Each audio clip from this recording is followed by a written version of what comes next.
Hello everyone, this is Andrew. Welcome to Keen on America.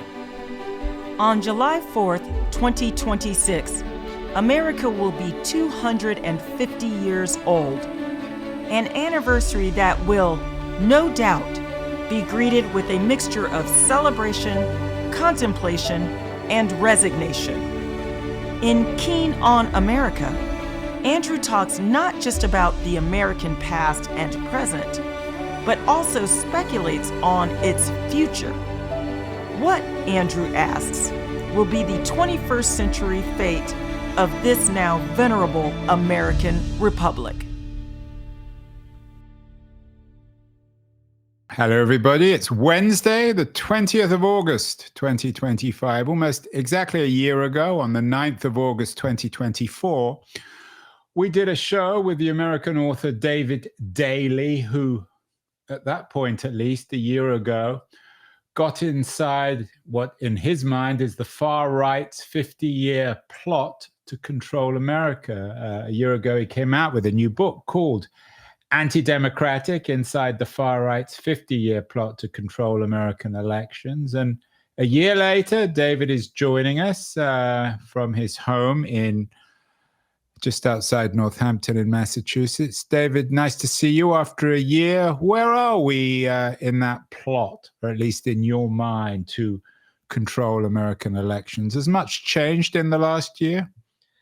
Some things really have changed in the last year. I mean, some things have changed just in the last 48 hours. We've seen the president talking about executive orders that would ban mail-in voting and voting machines. We are in the midst of a redistricting apocalypse in which Texas has looked to do a rare mid-decade gerrymander to bolster Republican chances of holding on to the House. Now you see California talking about retaliation with a 5-seat blue gerrymander of their own. These fires are likely to spread to many other states. And there's a really important case coming before the Supreme Court this fall that could really do in the last remaining pieces of the Voting Rights Act when it comes to protections against racial gerrymanders. If that case, the Calais case, goes the way that other cases have gone, with the Roberts Court really whittling away the Voting Rights Act to, not much remaining, that could lead to new maps that would be drawn in the midterm year itself, perhaps in South Carolina, Georgia, Louisiana, Alabama, North Carolina. So a lot for people to keep track of. To put it mildly, that's why we have you, David, doing our tracking for us. You had an interesting op-ed in the New York Times a few days ago, Trump, John Roberts, and the unsettling of American politics. But before we get to the weeds, the specifics of the current gerrymandering issue affecting Texas, California, and elsewhere, is this a big plot? I mean, often there seems to be two narratives on what's happening in America at the moment. On the one hand, there's the narrative of chaos. On the other hand, there's the narrative that it's all organized, it's all been thought out, Project 2025, and so on and so forth. Is this a plot? And if it is one, David, who's organizing it? Who's manipulating the narrative? When it comes to redistricting, this was very much an organized effort. I wrote my first book on this entire topic, and really, that book, of course, had the unmentionable title that I'm always hesitant. Doesn't count. It was a big hit back in 2017. So you've been running with this story for a while now. Yeah, I've been on this for a decade. I'm used to being relevant, once a decade, and now it seems like a little more often. But what Republicans realized after the election of Barack Obama in 2008, and lots of people looked at the Democratic supermajority in the U.S. Senate, the coalition that Obama built, and they thought that American politics was being transformed and that the Republican Party might be the minority party for a decade to come. And of course, that's not what happened. And much of that is because a handful of Republican strategists centered around something called the Republican State Leadership Committee, a consultant named a former party chair named Ed Gillespie and the executive director, Chris Jankowski, along with folks like Karl Rove working alongside them, recognized that as historic as 2010 was, 2010 could be more consequential because it was a census year. What do we do after the census? We do redistricting. And they said, well, here's our path back to power. We're going to win this through state legislatures. They had a 2010 strategy called REDMAP, the Redistricting Majority Project, the goal of which was to win the about 115 state legislative seats across 16 states, Ohio, Michigan, Wisconsin, North Carolina, Pennsylvania, Alabama, Indiana, states like that, with the express desire of controlling state legislative chambers and then drawing redistricting lines for the House. Let me just jump in here, David. I think we talked about this last year. I take your point, and I'm not sure that many people would disagree, but isn't this just clever politics? They reacted to the strength of the other party as a consequence of the Obama victories, and they behaved accordingly. What's wrong with that? It's very clever politics. There's nothing illegal about that at all. We've had redistricting and gerrymandering as long as we've had politicians. What's different about redistricting now is that the technology is so precise. The software that these map makers use, the voluminous voter data, the sets that can be uploaded into this, not only the census data, not only all of the public data that's available on us, whether it's driver's licenses, car registrations, gun registrations, the like, but all of the private data sets that can be purchased and uploaded. Combine that with the general polarization in the country, it turns redistricting into a video game in which these guys can go up and down streets and very carefully carve up voters in no time at all, and they can draw maps that do not backfire any longer. Gerrymandering used to be a trick that might last you a cycle or two. Now it can last an entire decade. And the consequence of this is that in 2024, 398 of 435 American House districts were non-competitive. And when something like 90% of elections for the U.S. House are non-competitive, that becomes a dangerous situation for American democracy. Why is it worse for, shall we say, the left than the right? Your last book is about the far right's 50-year plot to control American elections. I generally don't get far right people on the show. I don't think they probably want to come on. But if they were on, I would guess that they probably would make the counterclaim that the far left has been trying to control American elections. Isn't that the great game of American politics? And both the right and the left have every right to play it? Oh, 100%. What I'm saying is that the right has been much more effective at recognizing where the true levers of power are in American elections and democracy, and then exploiting the loopholes in the system to lock in control. So while Democrats think about winning the U.S. Presidency, Republicans have understood that true power is built in the courts and in state legislatures from the ground up. And they have worked over the last 50 years really carefully to build that institutional power. If you look at what Republicans have built at the U.S.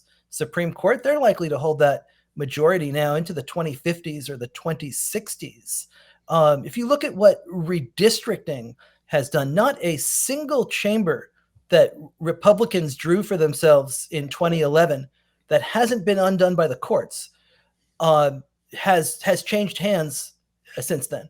So for 15 years now in some of these states, even when a majority of voters tries to throw the rascals out and put the other side in, they're not able to do so. And, that I think is what takes this beyond politics as usual and puts it into something else. So this is an attempt to push elections and power beyond control of the ballot box. And that's what I think people should find alarming. But the last three presidential elections, David, again, you don't need me to tell you this, have been incredibly close. I remember the exact numbers, but it's several 100,000 people in 2 or 3 states determined all 3 elections. That means that American democracy still works. And those people in Wisconsin or Pennsylvania They seem to have been bellwethers, if you like, for how Americans think of their country. Doesn't that mean that democracy in America is still alive and kicking? I think there's a big difference between statewide elections being close and elections and democracy still functioning within those states.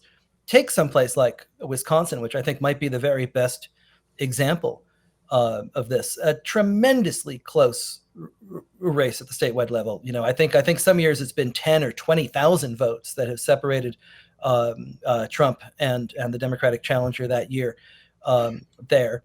Republicans remapped Wisconsin in 2011 and 2012. And they have held the state legislature, both chambers, ever since. The very best example of how powerful those lines were comes in 2018, when the statewide vote very much favors Democrats. Democrats win the U.S. Senate seat from Wisconsin. They defeat Scott Walker for governor. Tony Evers wins. Democrats win all of the statewide offices. They win almost 55% of the vote for the state assembly, but they only win 34 of 99 seats because of how the lines are drawn. So what you would say there is that the will of the people very much not being heard when a majority of voters cannot come together and change their government. Something is wrong, right? You look at the redistricting that happened after 2010. The 2012 election is the first election on those maps. Obama carries a number of purple swing states. He carries Ohio, Florida, Virginia, Michigan, Wisconsin, Pennsylvania. Republicans win 64 of the 94 U.S. House seats on the lines that they have drawn in those states. Republicans hold the House after that year. Obama's second term ends on the night that he wins it. So I would say that the power of redistricting very subtly allows for Republicans to hold on to power places where they majorities do not wish it to be so. Isn't your argument, though, David, in a way an indictment of the Democratic Party? 100%, yes. Democrats fell asleep on this. They've been missing in action here, that the Republicans have understood the nature of American power and politics and reorganized, redistricted, restructured their organization, their investments, whereas the Democrats haven't. Why have the Democrats been so short-sighted or so inactive? You know, I think they didn't. I think Republicans were quicker to understand the importance of and possibilities of redistricting, and recognized the transformative nature of the technology and how different that was and how different it had become. Democrats also, I think, drank the Obama Kool-Aid. They thought that they were sitting on a generational coalition and that demographics was destiny and that they would cruise. And Republicans had a different strategy. They recognized that there was another way to do this. And Democrats 100% fell asleep on this. When I wrote the first book that will not be named, I talked a lot with Chris Jankowski. Rat fucked. Why exactly. There we go. When I talked with the organizers of these efforts, they couldn't believe that when they were out in the field, they never ran into any Democrats. Karl Rove writes an op-ed in the Wall Street Journal in 2010 that not only lays it out, he lays out the precise small towns in America where he says control of Congress is going to rest for the next decade. Like, Democrats don't have to come up with the plan. All they had to do was play defense in the place that Karl Rove laid out in the Wall Street Journal. And they were too incompetent and inept to even do that. What about the hard men, shall we say, and they tend to be men within the Democratic Party? Cuomo comes to mind, particularly Rahm Emanuel, who's supposed to be running again for president this year. I understand perhaps that people drinking from the Obama Kool-Aid, people with a degree of kind of ideological, irrational exuberance. But people like Emanuel and Cuomo are hard-knuckled political fighters. Why didn't they get it? I think they get it now. I don't Yeah, think but why didn't they anybody get it got it. before? Did they? I mean, No, when I why wrote, didn't they? My why question. didn't they? Gosh, I think they. I think people who win elections believe that they will always win elections. You know, I mean, there were Democrats who went to Nancy Pelosi in 2009 and said, "This is coming." Martin Frost from Texas, who understood it well because they'd just been through the mid-decade redistricting there. John Tanner from Tennessee, who, as a white Democrat in the South, recognized his own extinction when he saw it. And they went to Pelosi and they said, now that we have trifecta political power here, we should do something about independent redistricting. And the Democrats wouldn't do it. When I interviewed Eric Holder for Unrigged, Holder told me a story about a couple of weeks after election night 2012. He said he's at the White House with Obama and they're looking through the numbers and they thought that they had a pretty good night, right? Because they'd gotten elected again pretty close to the numbers that they won with the time before. They gained seats in the US Senate, but they couldn't understand what happened in the rest of the country. They looked at North Carolina and all these states and they said, how did we lose all these chambers and state legislatures? How did we lose all these congressional seats? He said, we'd never heard of Red Map. We didn't know what hit us. And I think that they were just radically unprepared for a new paradigm that Republicans imagined and created. And Eric Holder now, of course, is very much organizing the Democratic response. One man who's got a lot of headlines in the last few weeks on that front is my governor, Gavin Newsom. He's been on this show a couple of times. Has Newsom, is he an example of a Democrat who has finally learned, who's beginning to play the game or fight the fight, which is necessary to address this problem? Yes, I think what you see from Governor Newsom is an understanding that this is a national problem, right? That when one state changes their maps in an unfair way, it has a ripple effect that creates unfairness nationwide, especially when control of Congress is based on 3 seats. What I think this shows is that this is a national problem that needs a national solution. If Democrats think that they can gerrymander their way out of their gerrymandering problem, they're wrong. The math just doesn't add up. California and Texas might counteract each other, but Republicans are going to keep going. They're going to go into Ohio, Florida, Indiana, Missouri. If they want to keep going after that, they can go to North Carolina, Tennessee, Georgia, New Hampshire, Kentucky, Kansas. Democrats really have nowhere left to go after California. They've already gerrymandered Illinois to about the extent that it can be. I don't think the state courts will let you take the 8th seat in Maryland. The governor of Oregon says she's not going after the 6th seat there. New York can't do anything on mid-decade redistricting according to its state constitution until the 2028 cycle. So Democrats, I think, need to understand that they are going to need a different solution than just talking tough and saying that they're going to fight fire with fire. They're holding a birthday candle in this one. So to borrow a word from you, David, they're rat fucked, or they are the Democrats. But again, speaking in a rather generalized kind of way, is the reason why they're in such trouble is they simply don't have the votes. I mean, if the Republicans have all these extra states and the Dems have done what they can on the gerrymandering front in Illinois and California, then that's just the nature of things. Well, Republicans control more states because they got into the gerrymandering game first and they have taken them over and they control them. Republicans have the power to draw about 195 seats on their own. Republicans can only draw 49 seats on their own in 7 states. So the Democrats' gerrymandering problem has snowballed on them over time because these states have been so impossible to win back. They have not been able to make up really any ground at all. So they find themselves in this position where Republicans still have targets and opportunities, and they really lack them.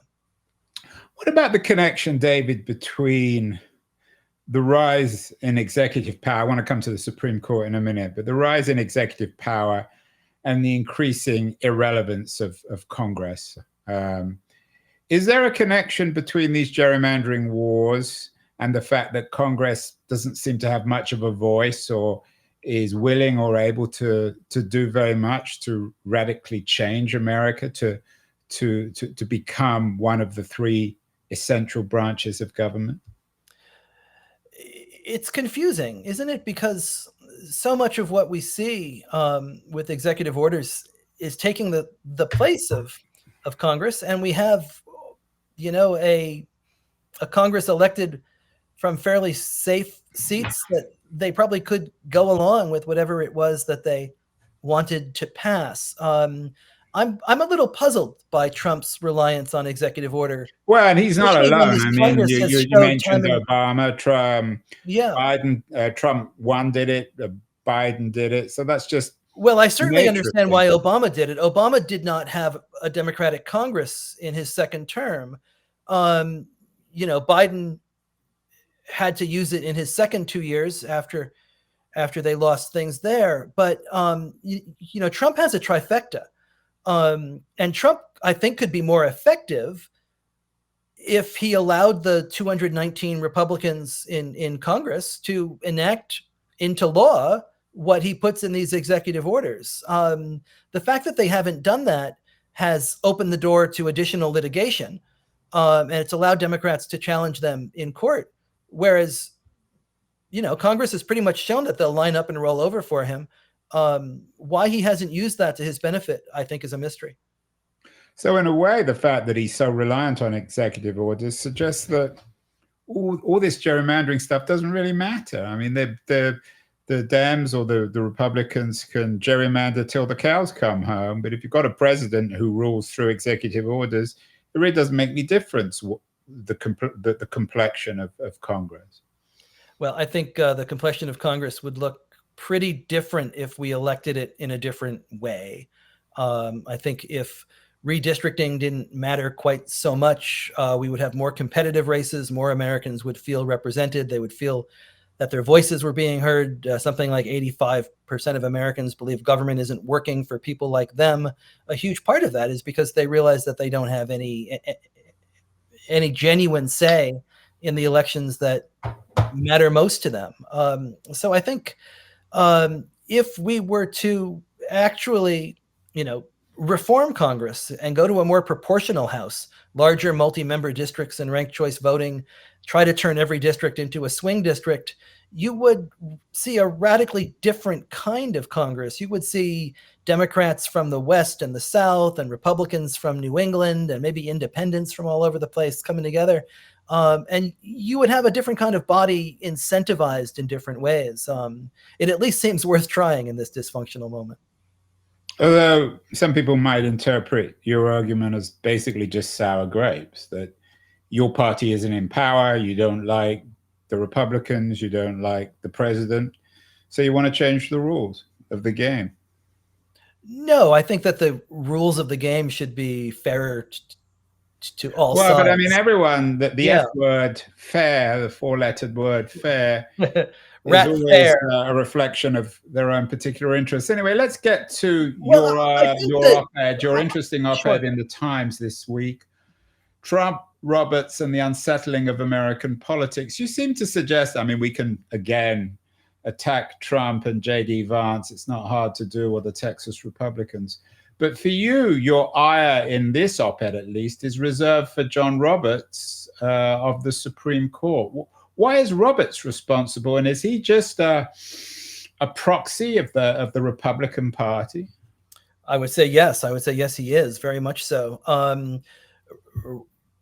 Roberts, in many ways, incentivized and accelerated this gerrymandering moment. What we are seeing right now is unnecessary. It could have been stopped if the Supreme Court had not closed the federal courts to partisan gerrymandering claims in 2019 at precisely the moment in which federal courts, judges appointed by presidents of both parties, looking at gerrymanders drawn by Democrats in Maryland, by Republicans in Ohio, Wisconsin, Maryland, North Carolina, Wisconsin, and said, we have all the tools we need to fix this. Roberts not only said, no, this is a political issue, but he closed the courts permanently to these partisan gerrymandering claims. He incentivized what has happened since. It's like that moment in Ghostbusters where they make them turn off the containment packs. All the evil spirits spill out because there's nothing protecting voters. There's nothing to stop these states from doing their worst. So what we saw in 2021 was just this gerrymandering orgy by both parties, Democrats in Illinois and New Mexico and Oregon, Nevada, Maryland, Republicans in the states that they control. And here we are at this point where 400 to 435 seats aren't competitive. And voters can do very little about it, but hope that the very bodies that draw these lines reform themselves, which clearly not going to happen. Roberts, of course, wouldn't agree with you. He would, I'm sure him on this show is probably not allowed to. But what would his argument be in response to yours? He would simply, I'm guessing, David, argue that that's the law and that he isn't in the pay of either party, and he's simply interpreting the law. Well, I think the law is what the judges who interpret it say it is. And John Roberts on voting rights has had a particularly cramped view of the Voting Rights Act and the law, really ever since he was a young man who first came to Washington, D.C. in the early 80s as a foot soldier in the conservative legal movement in the Reagan DOJ. Roberts on the gerrymandering case would say, well, this is a political issue and voters have to solve it.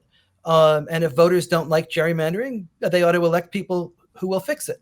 The problem with that is that gerrymandering makes it very difficult to actually change your representatives, and that it's the politicians who draw those lines that are entrenching themselves. This is one of those cases where voters need the courts to step in on their side and protect themselves from those who are drawing the lines to entrench themselves in power. And Roberts abdicated that. I would say he failed the nation. And as a result, we're in the middle of this crisis that I don't see any immediate way out of. Are you arguing, David, that the court by definition is political and that Roberts, appointed by Republicans, is acting as an ideologue? Conservatives would probably say the same thing about liberals on the court. Or are you suggesting that the court is capable of acting beyond politics? Because it sounds to me as if you're collapsing American interests with your own ideology, that you're suggesting that what's good for David Daley is good for America, which tends to be the classic way of trying to combine these two things. Sure. No, I would suggest that courts have shown an ability to police this. And I would suggest that the lower federal courts were well on their way to having this problem solved and well in hand. And that it was the Supreme Court that stepped in and put an end to this, and that there have been political consequences to that we all could have seen, and that we all understand to which side those political consequences have benefited. But I would say, that in general, we should, in a representative democracy, be nervous about any 9 people who sit on a court with that kind of extreme power granted to them for life, with no ethics code, no code of review, no term limits. I would suggest that Democrats, Republicans, independents alike might take a look at the way that this court has centralized power under itself and really begun to act as an extreme super legislature, and suggest that in a democracy, maybe that is not the right way to move forward. Lincoln, in his first inaugural, and I paraphrase, said something to this effect. He said that if the Supreme Court of the United States is to become the ruling body on all questions that affect the people, then the people have ceased to be their own rulers. I side with Lincoln on this one. So what needs to happen, David? We've done so many shows on this broad subject. Do you need a constitutional revolution? Do people need to march in the streets? Do we need a third party? Do we need alternative political experiments? what's practical for people listening, watching, being as outraged by you in your book Anti-Democratic and your latest piece about Roberts and the unsettling of American politics? What can realistically be done, particularly in Trump's America of 2025? I think when Americans come together on this question, they've been able to win. Voters have won redistricting reforms in Michigan and Florida and Utah and Virginia and Colorado, red states, blue states, purple states alike, because this is fundamentally a question of fairness. And I think voters understand that, politicians shouldn't draw these lines, have the power to pick winners and losers. So the various constitutional reforms and commissions that have been passed through nonpartisan, bipartisan ways, and they've been very effective where they have been enacted. I think that we need to begin having a broader conversation in this country about big structural reforms that truly represent people. We are about to hit 2035. By 2035, 70% of the country is going to live in 15 states with 30 senators, which leaves a small minority with the bulk of the power in the Senate. In 2030, there's going to be reapportionment after this census. An awful lot of political power is going to head from California and New York down south, along with electoral votes. I think we need to be thinking about and grappling with the consequences of all of this and thinking about, ways forward. And if we want to fix gerrymandering, really a much more proportional House would bring a nonpartisan form of fairness everywhere, turn every district into a swing district. And we can do that with a simple statute. It doesn't need to be a constitutional amendment.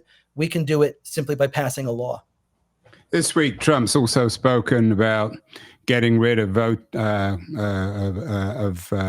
different kinds of voting. I think the send-in votes he says he's getting rid of, although he tends to change his mind on stuff.